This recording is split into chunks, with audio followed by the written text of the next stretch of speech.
सालों पहले एक शहर में साहूकार रहता था, जिसके 7 बेटे और एक बेटी थी। बेटी का नाम करवा था। साहूकार ने अपने बच्चों का पालन पोषण काफी शाही तरीके से किया था। सभी भाई अपनी इकलौती बहन को बहुत मानते और उस पर अपनी जान छिड़कते थे। उन्होंने उसकी शादी एक अमीर साहूकार के साथ एकदम शाही तरीके से की। एक दिन करवा ससुराल से अपने मायके आई।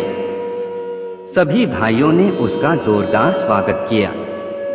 उन्होंने पहले अपनी बहन को खाना खिलाया और फिर खुद खाया। इसके बाद सभी एक साथ बैठकर बचपन की यादें साझा करने लगे। इसी तरह कुछ दिन बीतते चले गए। एक दिन शाम को जब करवा के 7 भाई अपने काम से घर लौटे तो उन्होंने देखा कि उनकी बहन काफी उदास होकर बाहर बैठी थी। अपनी बहन करवा को उदास देखकर सभी भाई चिंतित हो गए।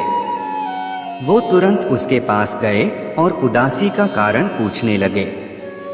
इस पर करवा ने बताया कि उसने अपने पति के लिए करवा चौथ का उपवास रखा है और चांद के इंतजार में सुबह से ही भूखी प्यासी है।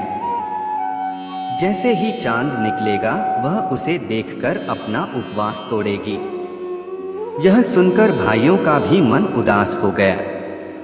वो सभी करवा के इस कष्ट को नहीं देख पाए, खासकर उसका सबसे छोटा भाई, जिसे करवा से सबसे अधिक स्नेह था। बहन को भूखा प्यासा देखकर सभी भाई कुछ ऐसा उपाय सोचने लगे जिससे वो अपनी बहन का कष्ट दूर कर सकें। तभी उन्हें एक तरकीब सूझी। सभी भाई तुरंत एक पीपल के बड़े से पेड़ के पास पहुंचे।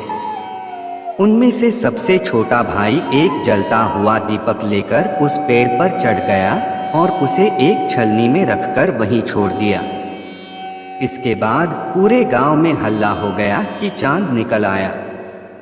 करवा भी उस जलते दीपक को चांद समझ बैठी और जल्दी से पूजा पूरी कर अपना उपवास खत्म करने के लिए बैठ गई। जैसे ही उसने खाने का पहला निवाला उठाया, उसकी नजर भोजन में पड़े बाल पर पड़ी।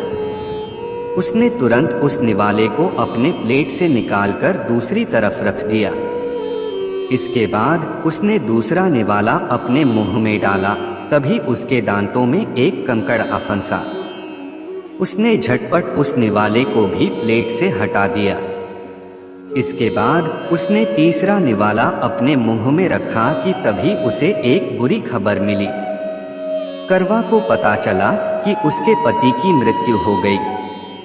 यह सुनते ही करवा पूरी तरह से टूट गई और जोर जोर से रोने लगी। कुछ समय बीतने के बाद उसे अपने पति के मृत्यु की सच्चाई का पता चला। उसे जानकारी मिली कि उसके भाइयों के कारण उसने दीपक को चांद समझ लिया था और अपना उपवास खत्म किया था। इस वजह से देवता नाराज हो गए और उसके पति को मृत्यु दंड की सजा सुनाई। सच्चाई का पता चलने के बाद करवा ने अपने पति का अंतिम संस्कार नहीं करने का प्रण लिया। देखते देखते 1 साल बीत गए। करवा अपने पति के मृत शरीर के पास ही बैठी रही। वह रोजाना अपने पति के शव को साफ करती और वहां उगने वाली घासों को भी हटाती रहती थी। 1 साल के बाद फिर से करवा चौथ का पर्व आया। हमेशा की तरह सभी महिलाएं इस व्रत को करने के लिए एक साथ जुटी। इसमें उसकी 7 भाभी भी थीं। शाम के समय पूजा समाप्त करने के बाद जब करवा की सभी भाभी उसके पास पहुंची तो उन्होंने करवा को आशीर्वाद मांगने को कहा। इस पर करवा ने सभी से एक एक करके अपने पति को जीवित करने का वरदान मांगा। करवा की यह मांग उसकी भाभी पूरी नहीं कर सकती थी। उन्होंने करवा को समझाया भी, लेकिन वह नहीं मानी। फिर उसकी एक भाभी ने बताया कि उसके छोटे भाई के वजह से ही ऐसा हुआ है, तो उसकी छोटी भाभी ही इस स्थिति को ठीक कर सकती है। यह सुनकर करवा अपनी छोटी भाभी के पास गई और उनके पैर पकड़कर अपने पति को जीवित करने का आशीर्वाद मांगने लगी।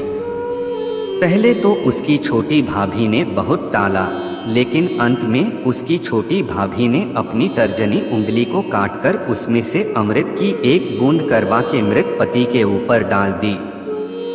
जैसे ही अमृत की बूंद उसके ऊपर गिरी वह जिंदा हो गया और जय श्री गणेश के नारे लगाने पड़े। इस घटना के बाद से ऐसी मान्यता है कि करवा चौथ का व्रत करने से गौरी शंकर खुश होते हैं और महिलाओं के सुहाग की रक्षा का वरदान देते हैं।